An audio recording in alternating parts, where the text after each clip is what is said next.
Here at CBS News Detroit have been following this story since the moment it broke early this morning, along with our team at CBS News, as this story continues to develop. Let's go ahead and check in with CBS News correspondent Scott MacFarlane.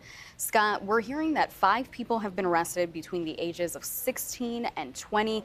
What kind of charges do you think we can expect, considering some of the suspects are minors?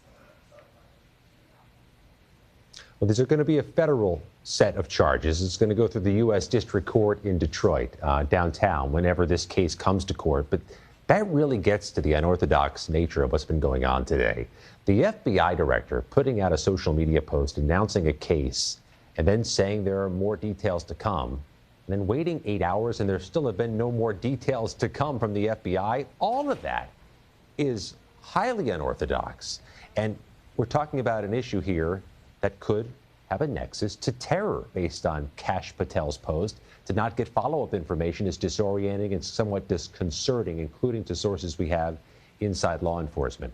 But if there are 5 people arrested and 5 people to be charged, this is a federal case. Because the FBI is involved, this would go to the U.S. District Court for the Eastern District of Michigan.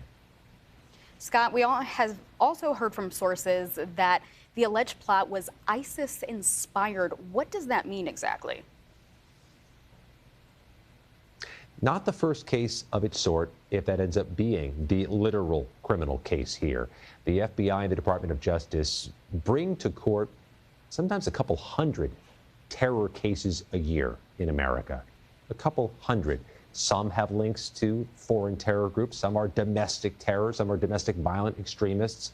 Wouldn't be the first we heard of such a connection. But again, some of this raises a concern that the FBI and Department of Justice have not fully extinguished. If they're using the word terror and not putting it down on paper, we should emphasize what we heard earlier in our program, that local police and the FBI confirmed law enforcement took activity in the last 24 hours in Dearborn and Inkster, but that there is no threat to the public.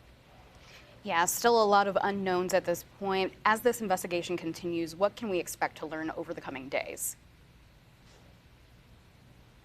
Look for possible court appearances even over the weekend. I know that's somewhat irregular, but in this case it may happen. Look for the possible initial appearances, maybe even an arraignment as early as Saturday or Sunday, if not early next week. You'll find out more, not just because they'd be iterating some charges, but they're going to have to make an argument to the court to detain people in pretrial detention. It's a high bar for that. Prosecutors may make some specific accusations there. We'll learn a whole lot more if there's a detention argument in open court. Okay, thank you so much. CBS News' Scott MacFarlane, thank you so much for joining us.